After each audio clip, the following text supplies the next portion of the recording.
Today you join me at Sewerby Hall on the East Coast, a show that I've actually missed out in the past, so I'm quite keen to come here today. And one of the first people I bumped into is Hilary. Morning, Hilary. Morning, Mark. Lovely to be here. It's my first visit to Sewerby Hall as well. Excellent. And we're here for a very special reason. We are. For you, probably more special than most. 25 years you've had this fine car that's behind us. I have, yes. In fact, I was checking various details and discovered that 4th of June 1998 was the day that I bought Geordie Boy from a garage in Jarrow, near Newcastle, and we've been together ever since. So 25 years ago today, this very day, was when I bought Geordie Boy. So we're just using it as a wonderful opportunity to have a silver anniversary celebration, really. Yeah. It's been a marvellous 25 years with him. Yeah. I actually met Hilary, just over a year ago now, weren't it? And obviously I remarked on the car then, didn't I, how immaculate this is. I mean, it's a fairly lowly spec 323F, isn't it? Yes, it's just a 1489 1500 engine.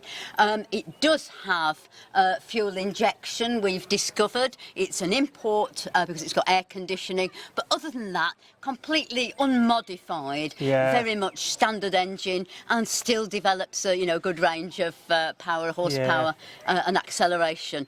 198,500 on the clock, and just sailed through his MOT about 3 weeks ago after just an ordinary service. So yeah, absolutely. Did I hear right? 190.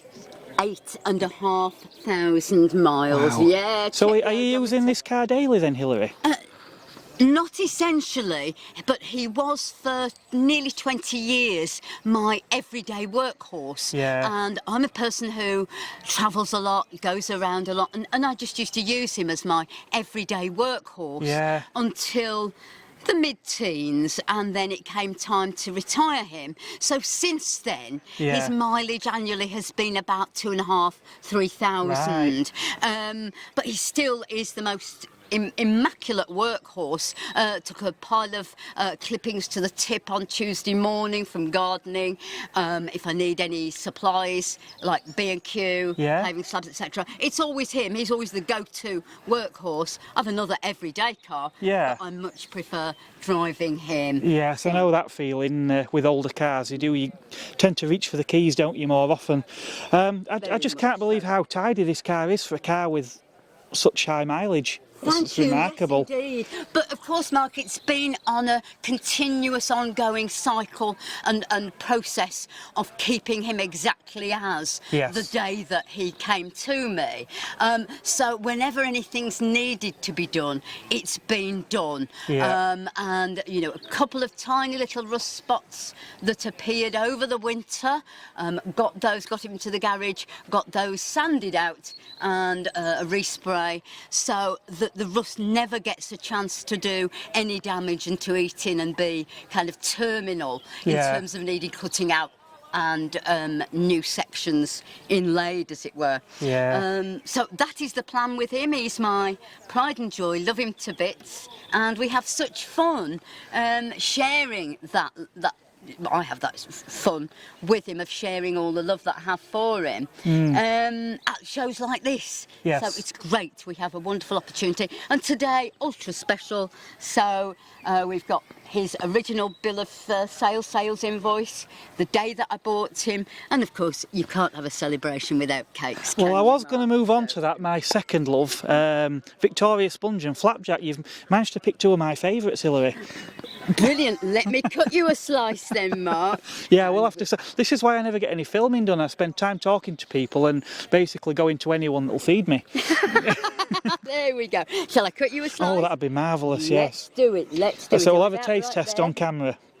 Excellent. Oh, if we can cut through it. It's a solid thing. There we go. I can see this getting messy. Ooh. We'll swap. I'll let you hold that one a moment. Okie Let's have a doke, say about the proof of the pudding, don't they? Indeed they do. So good. Mary Berry, classic Victoria sandwich mix, fresh cream, nice jam, and don't forget flapjacks as well. Oh dear, lost for words, Mark. So I'll be leaving you with Hilary to film the rest of the show. I think I might be staying here with us for a little while. Thanks very much. Thank you very much, Hilary. Brilliant. I'll let you super. crack on. Regular channel viewers will know I've always had a bit of a hankering for a Lotus. Never actually owned one though. Now Ivor's got this very nice Lotus XL next to me. Now Ivor, this car's got quite an interesting history, hasn't it? Yes, it has. It was Lotus, actually, when they released the car, they put this one registered, and it went out as a press car, and it was sent round to all the motoring magazines, including Autocar, which is displayed there, and it was quite a lot of write-ups were made in the motoring magazines about it, and it spent about a year being toured around as a demonstrator for that. Yes. Right, excellent, excellent. And since then it's had a few owners, I believe. I think we've had about 7 owners since it was new. It came into this area originally in the late 1990s, and it was owned by a local engineer who sold it on, only to buy it back again in 2014. Yeah. Who actually then carried out a complete refurb of it, and it was then completely rebuilt, resprayed, and a lot of work was done on it to get it back to its present condition. Yeah, yeah, it does look fabulous. Now they are glass fibre construction, I believe, aren't they? They are completely glass fibre, yes. Yeah. Now I know, obviously, the Giugiaro with sprees, they were built in 2 halves, weren't they? And I've seen photos of them like on a spit. Now I noticed this car has this sort of ridge line all the way along here. Do you know, were these constructed in the same? That I couldn't say, because I haven't been involved in that. I only came into being interested in Lotus when I bought this one in 2017. Yeah. And I acquired it at auction because, unfortunately, the engineer who rebuilt it died, and all her estate went to auction and was sold off, and I was fortunate enough to know its history, and I decided that I would buy it and keep it in the area. Right, right. Yeah. So, well, it's good that you're obviously enjoying the car anyway. Absolutely, yes, yes. Yeah. I go to all the local shows and that, and I've now joined the local East Yorkshire Thoroughbred. All right. Yeah, this is the East Yorkshire Thoroughbred. That's right, I've joined the local Lotus Club, the East Yorkshire Lotus Club, which we carry out many events, one of which we went down to Lotus at Hethel in April and visited Team Lotus Museum.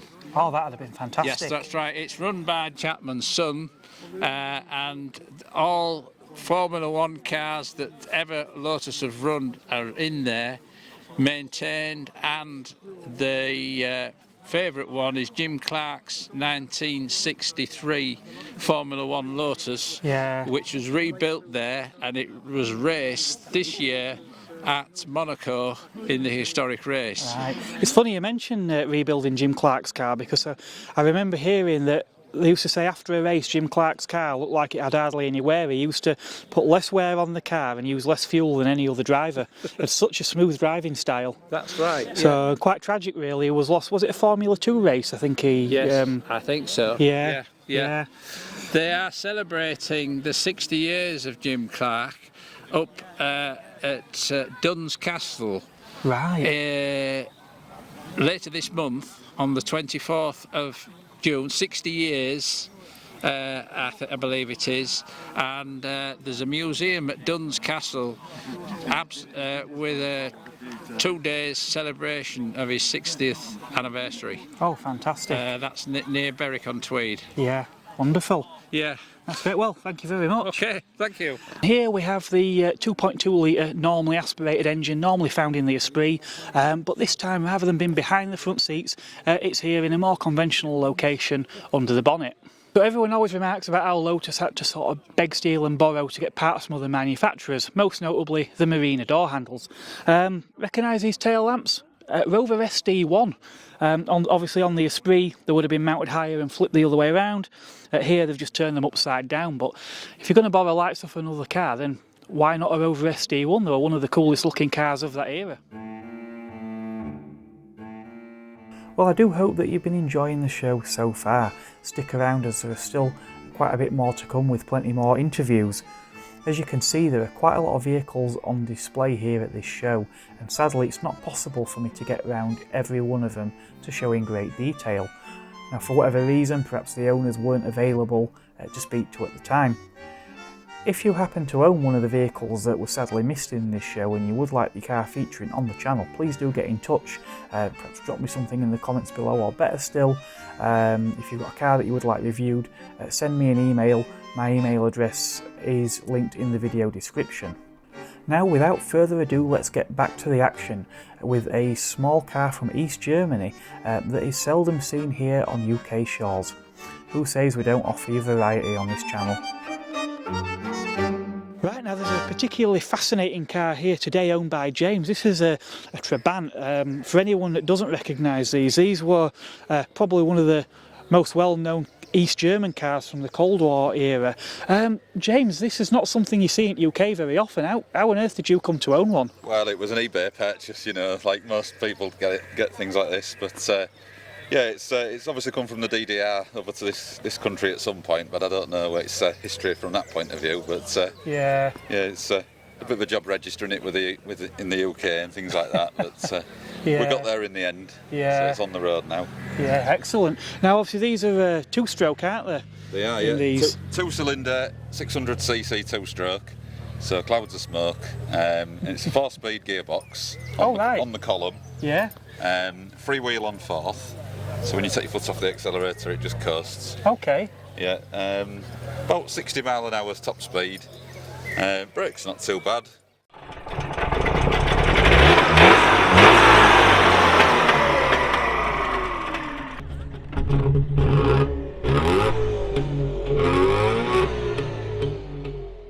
Motoring at DDR, in fact, any of the sort of Soviet or Warsaw countries back then, everything was very sort of austere, and you would apply for a car, wouldn't you, and you'd pretty much get what you were given, wouldn't you? Well, 10-year waiting list. Yeah. People used to actually put the kids on the waiting list so that by the time they got to the top they'd be old enough to drive by that point. Right, I see. Yeah. And the body's made out of Duraplast. Yeah, I did wonder about that. Metal. Yeah. But it's a metal frame. Okay. So basically the bits that are rusty are metal and the bits that aren't rusty are Duraplast. That's right.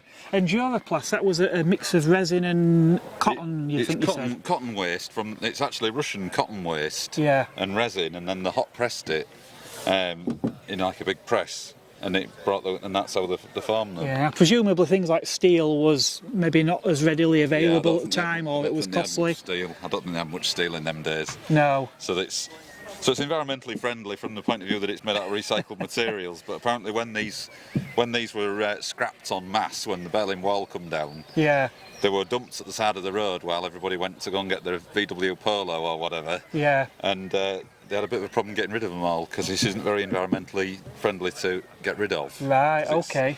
So they had a big problem, did the Germans, with all these waste Trabants everywhere. Yeah, I know the images of when the wall came down and there was just the clouds of blue smoke with all the Trabants that were going through, crossing over the border. But like I said, obviously for many years they had quite a production run and they were quite desirable, weren't they? Yeah, well I think, I can't remember exact figures, but I think this is a P601, which is the last of this type until the very latter days they put a Polo engine in them. Oh right. In the last few, but then the writing was on the wall for the DDR at that point anyway. Well, by that point, I mean I think they'd been refreshed for decades, haven't they? Well, the 1.1 version, which has got the 4-stroke in, looks the same as this. Right. The only sort of, you can tell because the radiator grill's different and it's got an external petrol cap. Yeah. Because this has got the fuel tank under the bonnet, gravity feed. Okay. So yeah, the fuel tank. Gravity-fed fuel tank. Yeah, with a fuel tap inside, like blimey. a motorbike fuel tap.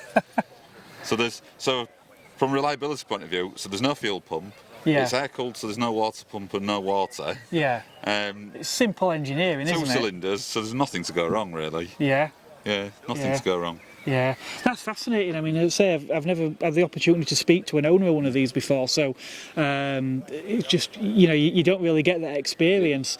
What's it like when you're driving them? Because I've heard stories of these like fumes in the cabin and all sorts of things. No, you can't smell anything in there. No? No. The person behind you can smell it, but you can't. Oh, okay. Clouds of smoke, but no, you don't get any smoke inside. Yeah. No, they're not too bad. They're a leaf spring front and back. Yeah. So the suspension's a bit bouncy. Yeah.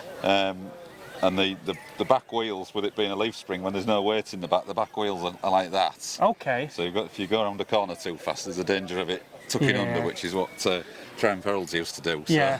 Well, again, like you said, the cars like the Herald, I mean, I suppose when you compare this to other cars of the era that were in the West, I suppose there weren't a huge difference, was there, apart from as the cars got older and other Western cars developed and these maybe developed at a slower rate? I don't think this was any worse than anything British Leyland threw out in the 70s, to be honest. Probably right there, yeah. I think the build quality of this isn't any worse than anything British Leyland ever did. So. No, you're quite possibly right there as well. And I don't imagine they ever had strikes either on the production lines. I don't think they were allowed to. Probably illegal, yeah. I think you'd be sent to somewhere in Russia if you went on strike. Quite possibly, yeah, quite possibly. Now, I know you mentioned you have actually visited Germany with the car, haven't you, as well? Which been over in September, took it over to the DDR. Yeah. And in Halberstadt, went to Halberstadt, which is still very much East German. Yeah. They've still got some of the old trams and things in Halberstadt. Well, I was going to ask, are these as rare over there now as what they are here? No. I mean, I went to Germany again in March this year, and it was snowing. Went to Lidl, and there's this old boy in an estate version just doing his shopping in the snow. Yeah, that's wonderful. Yeah. Well, that's excellent. Thanks very much, James. I've really enjoyed having a talk about this. It's something I say so different to most of the other cars I see at these shows. It is, yeah. It's different, isn't it? Yeah, that's excellent. Thank you very much. All right, thank you. With so many wonderful cars on display at these classic car shows, it's easy to forget what I haven't previously seen. This Daimler Conquest, though, looks rather familiar. I'm pretty sure it's the same one I featured last year at Burton Constable. So if you like your Daimlers, you may wish to check that video out and get a look at this rather rare and interesting car. Now, there's one car that came rumbling here this morning that immediately caught my attention. Jenson Interceptor. This one is Series 3, owned by Robert. Robert, it's quite a machine you've got here. That's correct. It's a 7.2 litre V8. And as well, I've restored the car all myself. And sprayed it all myself, first time I've ever done a car. So I did it just to have a go at it, see what we could achieve.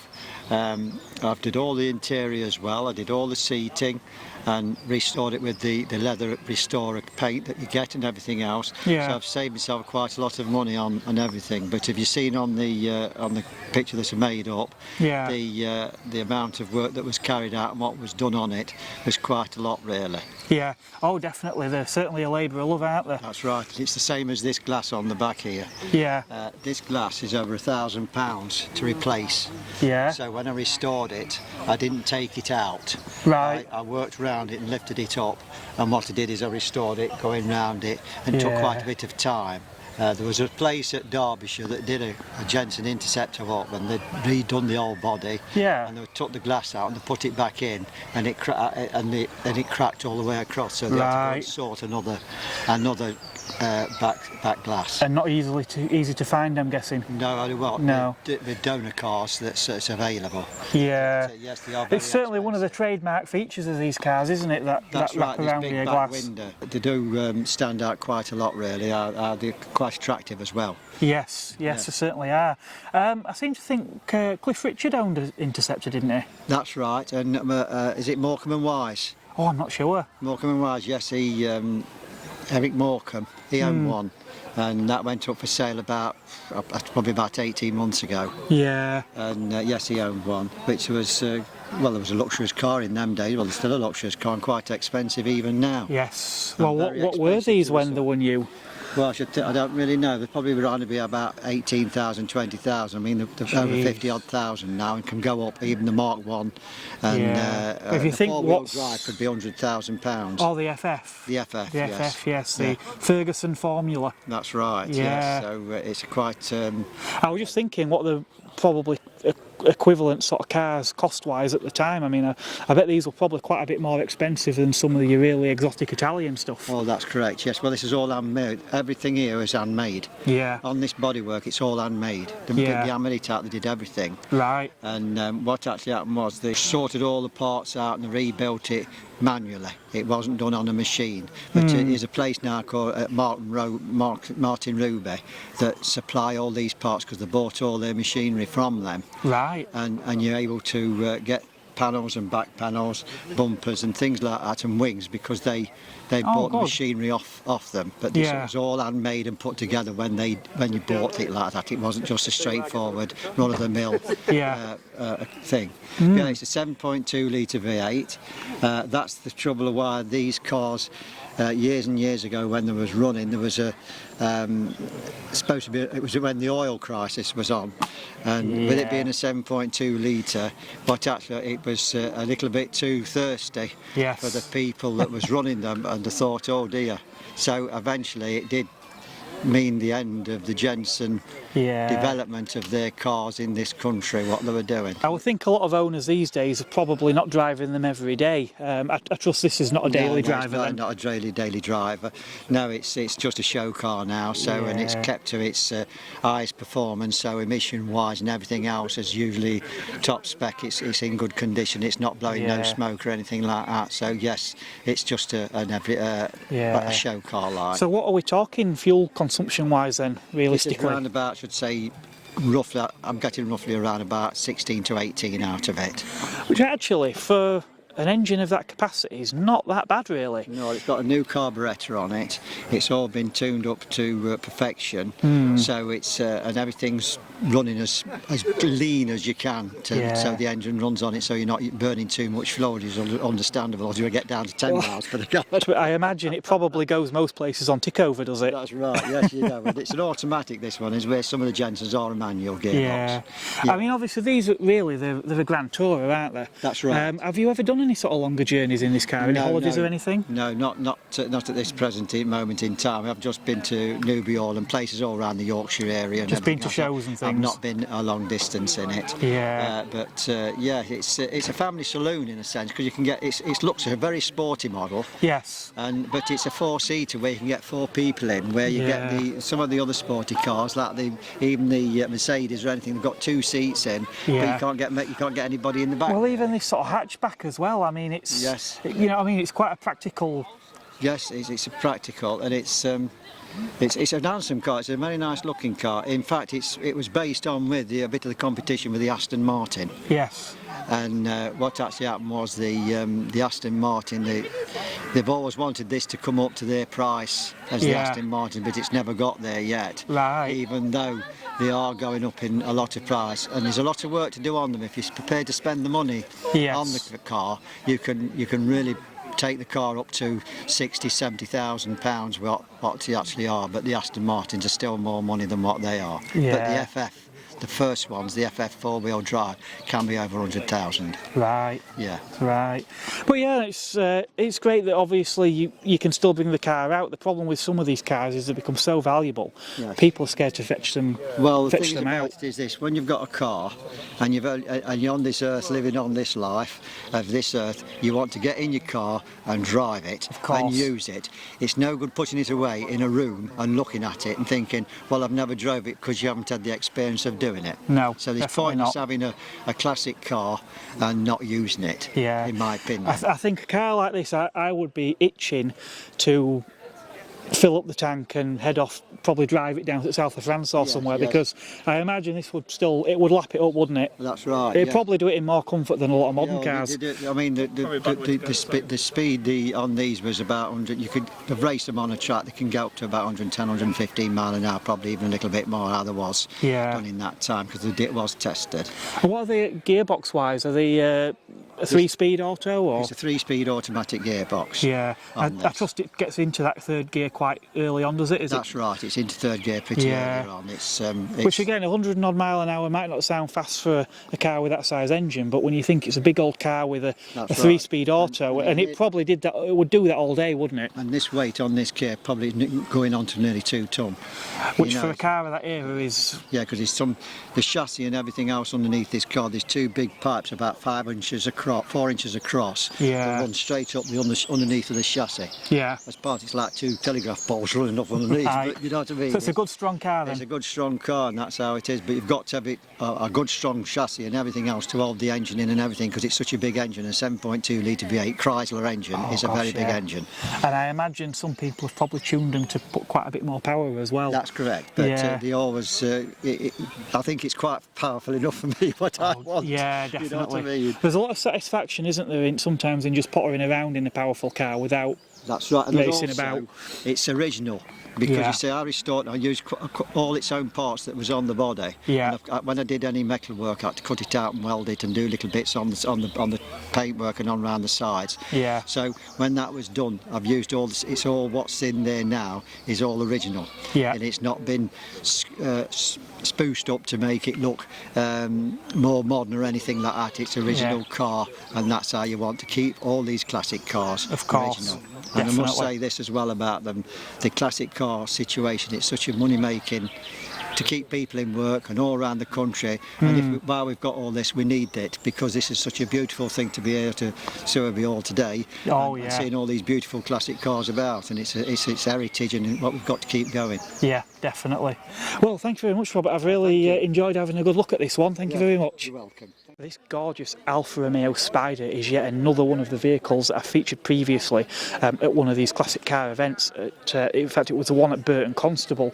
So again, if you want to check that one out, this is one of the cars that was in there, along with the Daimler that I mentioned earlier. Another one of the cars here that I have featured before is this rather nice GT40. Now, this is a replica, but it is as good a replica as you are ever going to see. Last year at Castle Howard, I had to sit in this car. Really quite a piece of kit. I will leave in fact, I'll pop a card somewhere, probably at the top of the screen here. If you want to click on that, it'll take you to that video, and you can see how I got on actually getting in and out of this car. Minis are no stranger to the channel. Obviously there are plenty of Minis about, but Tim's got one that really stood out to me today, because this, not only is this a Mark 1, but it's a Cooper S, and it's a genuine original Mini Cooper S, so obviously quite sought after these days. Now Tim, it sounds like you've had this a while. You've done quite a bit with this car, haven't you? Yeah, I've completely rebuilt it. Right. From the floor upwards. Yeah. It's got mostly original bits on it, but it's had a new floor because they rot out. Yes. I've repaired the boot, and it's because you can't take the wings on and off. It's had 2 new wings on. Right. And it repaired to the inner wings and a new inner wing on the offside. Yeah. Now we were having a chat earlier. Now the Cooper S's, the original Coopers and Cooper S's, there were a few different engine sizes, weren't there, depending what they campaigned them in different categories and things. So you say yours is a 1275, isn't it? Yeah. And is it the 11 stud engine as well? Oh right. It's got 2 extra studs that tighten down.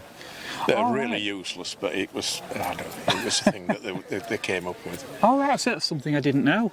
Yeah. Now, something else that you mentioned that's quite interesting is this number plate here. You say that's the car's original That's the plate. The plate that it had. They exported the car to America. Yeah. It was built in '66. It was sold in '67 in America, in Pennsylvania, and it stuck there. Well, all its life until it came back to England, and I bought it from a chap in Ireland. Okay. And he brought it across in boxes, and the engine was in boxes, the gearbox, and everything was in bits. Yeah. So I had the job of putting it all back together again. Yeah. Right, I see. Well, it's certainly sounds like a labour of love, and if you've enjoyed putting it back together as much as you probably do driving it. Yes, it's. I tried to put it back to as much original as I possibly could. Yeah. The only concession to 20th century is some electronic points on it. Yeah, I mean, there are certain things, I suppose, from a reliability point of view, that are maybe worth doing on these older cars. I know I was actually chatting off camera with another Mini owner earlier, and I was saying the Mini is one of those cars is that there's probably very few original ones still left, because it's a car that lends itself so much. People like to put different wheels on and do various things with them. And I mean, how many Minis are there that look like Coopers that are Mini Cities and Mini Mayfairs and various other trim levels? So, but no, it's a stunning car, and I do love the Mark 1 lights as well. I think they really do look better than some of the later cars. Well, I don't know if people know, but the back windows on a Mark 1 are smaller. Yes. All the glass and the doors are different. They've got an insert. Well, it wasn't an insert, but it's built up here so that the one at the side's got the bigger back pieces of glass than this has. Okay. And the doors, it's got it's down by about 3/4 of an inch to that one. That one's flat to the roof. Right. The doors. There's lots of little things. Well, I know obviously the Mark 1s had and the Mark 2s had the exterior door hinges on them, didn't they, as well? I know, I mean, really, the Mark 1s, Mark 2s, Mark 3s are quite easily distinguishable because they all had different tail lights and, like I say, the things with the windy windows and the door hinges and what have you. But after a Mark 3, the difference between a Mark 3 and a Mark 4 or Mark 5, there's very little to set them apart, is there, to the untrained eye? There are quite a lot of differences between the Mark 1s to the Mark 3. Yes, definitely. Well, that's superb. Thanks very much for having a talk with me about this one, and I love this bit of history about this, the fact that this car's been all the way over in the States as well. Yeah. It's great that it's found its way home. Yeah. That's smashing. Thank you very much, Tim. Thank you. It's lovely seeing these two cars together. Certainly on this earlier one, it's not easy keeping these cars original with so many years under the belt, but Tim really has done a fantastic job. Something else noteworthy on these early Cooper S's as well, most Minis had drum brakes up until sort of the 1990s, that's all around. Didn't have things like servo assistance as well. On these early Cooper S's we've got the little 10-inch wheels, but we've actually got disc brakes under there as well.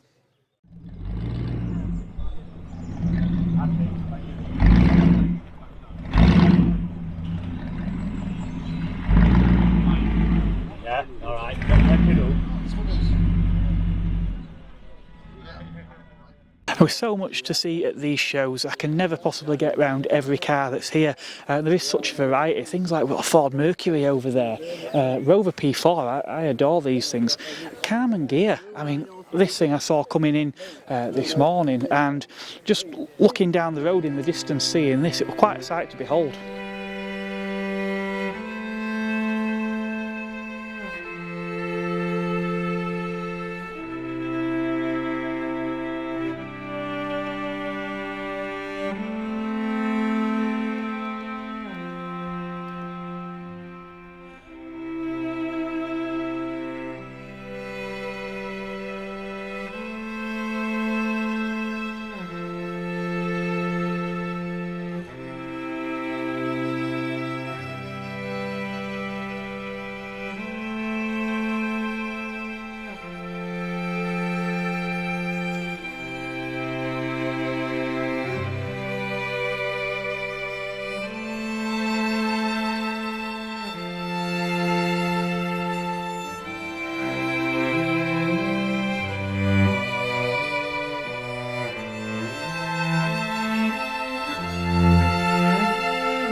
Today's show is one on the EYTCC calendar. I will try and leave a link to them somewhere in the video description.